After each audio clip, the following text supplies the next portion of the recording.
Well, hello and welcome to Hereford Community Farm. We set up our first community farm in 2007.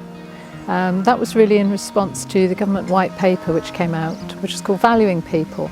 And that said that people should have the right to access training and activities of their choice, regardless of whatever their level of need was. And we realised there was really an unmet need in enabling people to access the countryside, to engage in activities that would be therapeutic to their well-being.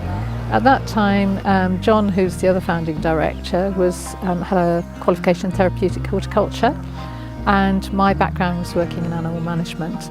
We had also, at that point, hand-reared a little fox cub, and we were looking for somewhere for her to go, Foxy, and the site that we found where Foxy went to live became our first community farm. We'd got no business model. It was a concept that hadn't been tried but we felt would work, and no money. We've been really lucky actually, because it's been a massive team effort, and it really has been about the power of community. We are entirely self-funded in what we do. We wanted something that would be completely inclusive, and we needed to ask what people wanted. And what we found within that was that there's an enormous amount of goodwill and support. However complex someone's needs are, that's relevant to us. We're looking at how can we facilitate that person to engage in the activities of their choice. But it's also about working with their families, their caregivers, their health and social care teams. It's a really, really vast network, and we're just a little part of that fronting it.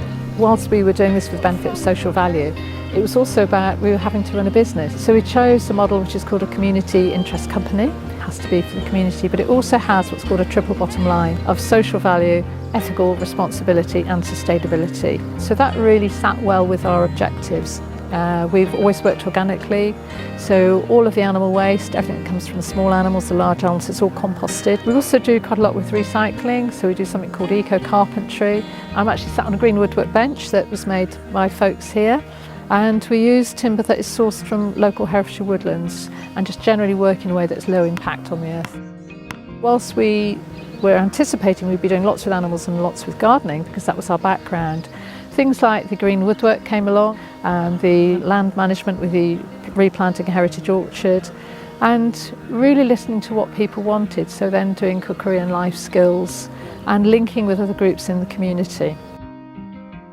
So we've got 6 main activities every day with other things added on, and a lot of people know what their job roles are and they can fit in and out. I normally clean the goats and the sheep, then if the waters need doing, I top them up, do a bit of gardening, look after the horses, poo pick, give them a groom if they need it.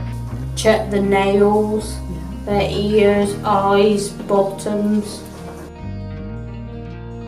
When we started back in 2007, most of our staff came as volunteers first. Then as we grew, we employed those volunteers because we knew they were already good. It's the staff and the guys that make this work. Myself and Julie have just facilitated in putting all this together. Right, so what we're going to do... Initially people used to come from the statutory bodies like the mental health teams, social services, the learning disability teams, but it's also a lot is by word of mouth. We also found that community networking was really important for what we could contribute and how people could contribute to what we do here. But what's been enormously helpful is having local organisations. So through volunteering, there's an organisation called HFOS, which has supported us very early on with lots of the information we needed. We work with some local schools and individuals who are not in education or at risk of exclusion. Our students do suffer with behaviour and keeping still or staying in one space, and it's having the air, the freedom, be gentle, be quiet, which they struggle with, but actually coming here, that's something they haven't really struggled with, is the being quiet aspect of scaring the animals, and which is lovely to see. I learned a bit of woodwork, I learned to be gentle with animals, I learned how to make apple juice, apple juice. I'm thinking of one in particular, but he absolutely shines at the farm, and you can see he smiles, he's laughing, and actually speaking more with the other students, which usually he doesn't socialise much with the students, but the confidence comes out, which is brilliant to see. I suppose when we sit back and look at things, then you can do, you can see people growing in themselves. They love coming here because they've got the freedom to do more or less what they really want to do, within boundaries, of course, you know. Hopefully no one will come up to me and say, I want to build a nuclear reactor, because we couldn't possibly do that. But they don't see me as the manager. They see me as someone to poke fun at. So I am the butt of everyone's jokes. And this is how it's just evolved over time, and I'm very happy with it. I've got a special relationship with everyone here because they're all very precious to us, because they are who they are, we are who we are.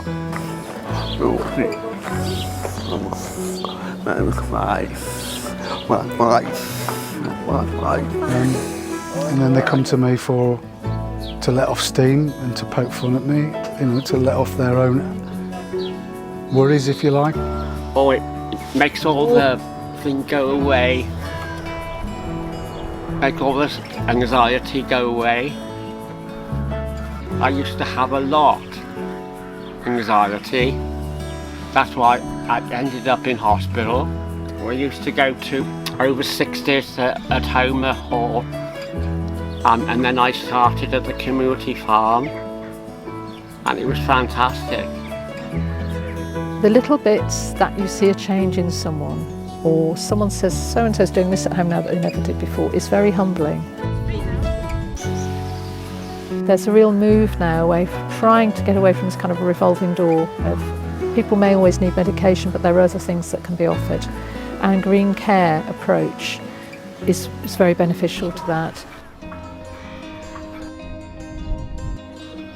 You can be in an environment like this on your own and it doesn't feel lonely. There's the birds, there's the noise, there's activity. Going for a walk with another person might bring you into contact with someone that you hadn't otherwise known that you would meet. So giving people an initiative to do that and making it fun. Laughter and fun is really, really important. Clay! No! Yeah, I'm really looking forward to the new farm. I keep on saying to Julie, when is it going to open?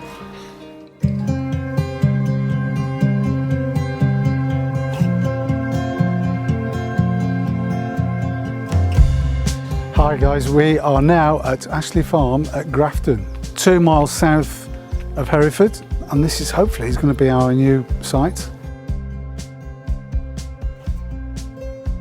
So we've got a multitude of buildings. We've got 19 acres-ish of paddocks and grassland. To increase the actual amount of trees is fundamental to what we want to do. It's just massive, and we're so looking forward to getting here. This site lends itself to working with so many more groups of different abilities, young and old. The community aspect is a massive part of it. We anticipate being able to provide a space that could be used by multiple other groups, because we know what it's like starting from nothing. So wherever possible, we will try and support other people to set things up. But what I think is great for us to be able to do is share that learning that we had. The whole ethos of how we work here, that if you work together you're stronger. Sharing things is good, and it's not something you should be afraid of. And that if we all do that, we all have more to give, we have more that we can tap into. I know the community paradigm is something that's being looked at now through the Hereford Community Partnership. Is a brilliant model. We've got a sustainably led architect on board. We've done the heritage report and environmental and biodiversity report so that we can really utilise the site in a way that reflects its previous use and takes it forward into the future. What's important to us is that future visitors to the farm come along and can see its heritage, that we've retained that. And then the ideas of planting, which John outlined on the wider landscape, is about 19 acres here, will certainly promote biodiversity, address the climate emergency, and hopefully reintroduce some species of wildlife. To do that we need help. Practical terms, we would really love businesses, organisations, trades, whoever to say, we want to come and have a look and see what you're doing, how can we help you on site, but also funding. You know, we can do an awful lot with a very small amount of resources. Anyone who is interested in visiting the new site, in getting involved with the farm, finding out more, please give us a call. We always love visitors. Give us a call, come and have a cup of tea, have a look around, see what you think. If you go away and think, oh, maybe I know somebody or I could offer that, we would love to hear from you, because this is a community project. It's been built by the community. We can't let it be lost. We want to take that learning and let it move on to the future. So please, get in touch with us.